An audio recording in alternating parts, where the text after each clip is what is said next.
सिंह पछाड़ हास्य कहानी। एक जंगल में एक गीदड़ और उसकी पत्नी गीदड़नी रहते थे। गीदड़नी हाल फिलहाल पेट से थी और कुछ ही पल बचे थे जब उनके बच्चे बाहरी दुनिया में आने वाले थे। दोनों पति पत्नी अपने बच्चों की डिलीवरी करने के लिए एक स्थान की तलाश में इधर उधर घूम रहे थे। इतने में ही उनको एक गुफा दिखाई दी। दोनों उस गुफा को देखकर समझ तो गए थे कि ये जरूर जंगल राज सिंह की गुफा है, जो फिलहाल अपने शिकार की तलाश में निकला था। दोनों को अपने बच्चों की डिलीवरी के लिए जगह तो मिल गई थी, लेकिन साथ ये डर भी था कि अगर शेर आ गया तो क्या होगा। इस समस्या से छुटकारा पाने के लिए गीदड़ को एक मंत्र याद आया। उसने अपनी पत्नी गीदड़नी के कान में मंत्र बताया और कहा, जैसे ही सिंह आता है मैं तुम्हें इशारा कर दूंगा, फिर तुम मंत्र बोलना शुरू कर देना। गीदड़ गुफा की छत पर जाकर बैठ गया ताकि वहां से सिंह के आने का संकेत मिल जाए। थोड़ी देर बाद गीदड़नी ने धीरे धीरे 4 बच्चों को जन्म दे दिया। गीदड़ के कानों में जब बच्चों के रोने की आवाज़ गई तो वह बड़ा प्रसन्न हुआ। अब दोनों माँ बाप जो बन गए थे। लेकिन इसी बीच गीदड़ ने जंगल राज सिंह को अपनी गुफा की ओर आते देखा। गीदड़ ने तुरंत अपनी पत्नी को शेर के आने की खबर दी और मंत्र शुरू करने के लिए कहा। गीदड़नी ने ये बात सुनते ही अपने बच्चों को रुलाना शुरू कर दिया।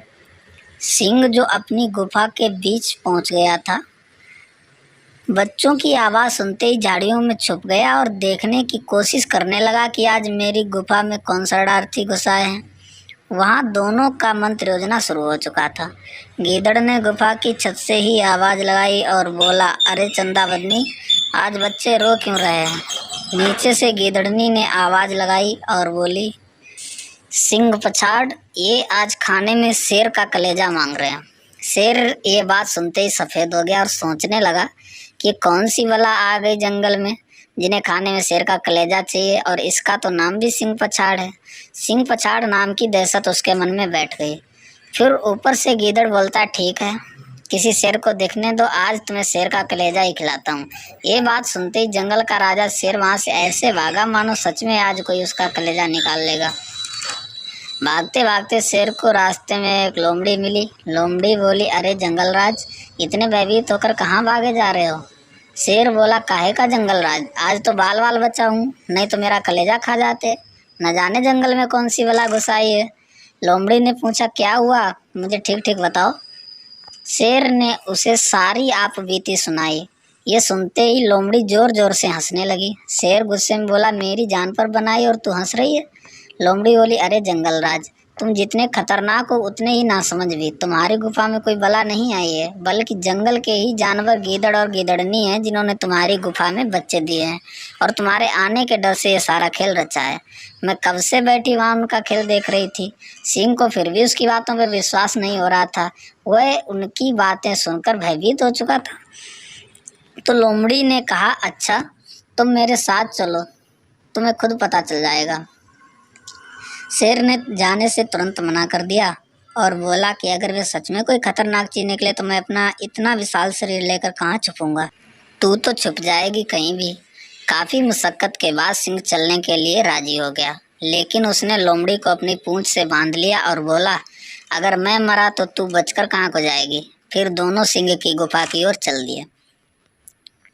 अब गीदड़ ने फिर देखा कि शेर दोबारा आ रहा है और अब तो साथ में एक लोमड़ी भी है। उसने दोबारा अपनी पत्नी को मंत्र शुरू करने के लिए इशारा किया। गीदड़नी ने फिर कुछ न कुछ करके बच्चों को रुला दिया।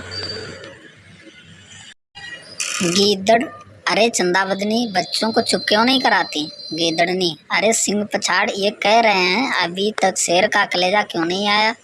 शेर जो लोमड़ी के साथ झाड़ियों में बैठा सुन रहा था, फिर से सिंह पछाड़ के नाम से भयभीत होने लगा और बोला, देख लिया लोमड़ी, मैंने कहा था ना, जरूर कोई बुरी बला है, आज मेरा कलेजा खाकर ही मानेंगे। लोमड़ी बोली, ये इनकी चतुराई है, चलो इनके पास जल्दी चलो। भयभीत शेर ने जैसे उनके पास जाने के लिए कदम बढ़ाया, गीदड़ अपनी पत्नी से बोला, बच्चों को कहो बस थोड़ी देर रुक जाएं, मैंने एक लोमड़ी को भेजा है, वह लाती होगी किसी शेर को हमारे पास।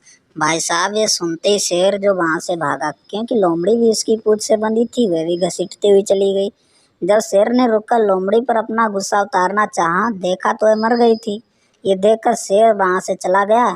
इसके बाद गीदड़ और गिदड़नी आराम से वहीं रहने लगे। धन्यवाद। अगर कहानी पसंद आई हो तो कृपया लाइक, शेयर और चैनल को सब्सक्राइब करें।